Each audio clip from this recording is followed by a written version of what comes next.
3 ਸਤੰਬਰ 2025 ਇਸ ਵਕਤ ਗੰਡਾ ਸਿੰਘ ਤੋਂ ਤੁਹਾਨੂੰ ਅਪਡੇਟ ਦੇਣੇ ਪਏ ਆ। ਪਾਣੀ ਅਈਏ ਵੀ ਬਹੁਤ ਤੇਜ਼ ਚੱਲਦਾ ਪਿਆ, ਅਈਏ ਵੀ ਪਾਣੀ ਦੀਆਂ ਵਧਣ ਦੀਆਂ ਖਬਰਾਂ ਮਿਲਦੀਆਂ ਪਈਆਂ ਨੇ ਔਰ ਪਾਣੀ ਅਈਏ ਵੀ ਜ਼ਿਆਦਾ ਹੈ। ਪਾਣੀ ਦਾ ਰੋਡ ਵੀ ਪੂਰਾ ਹੈ, ਪਾਣੀ ਅਈਏ ਵੀ ਤਬਾਹੀਆਂ ਮਚਾਉਂਦਾ ਪਿਆ। ਕਈ ਪਿੰਡ ਕਈ ਦਿਹਾਤ ਆਪਣੀ ਲਪੇਟ 'ਚ ਲੈਂਦਾ ਪਿਆ ਹੈ। ਪਾਣੀ ਦਾ ਅਈਏ ਫੁੱਲ ਖਤਰਾ ਹੈ।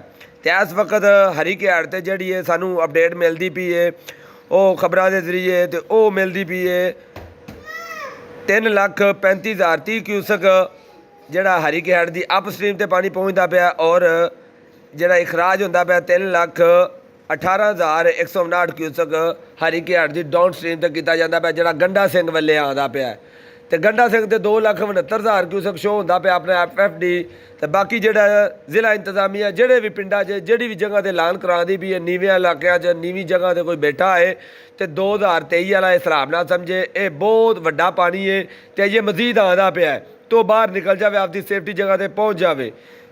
ਤੇ ਜ਼ਿਲ੍ਹਾ ਇੰਤਜ਼ਾਮੀਆ ਨਾਲ ਤਾਵਨ ਕਰੋ। ਔਰ ਬਾਗੜਾ ਡੈਮ ਦਾ ਲੈਵਲ 2 ਫੁੱਟ ਰਹਿ ਗਿਆ ਖਤਰੇ ਤੋਂ, ਪੌਂਕ ਡੈਮ 2 ਫੁੱਟ ਫਿਰ ਵੱਧ ਗਿਆ, 1393 ਫੁੱਟ ਛਾਰੀਆ ਕੁਛ ਹੋ ਗਿਆ ਹੈ।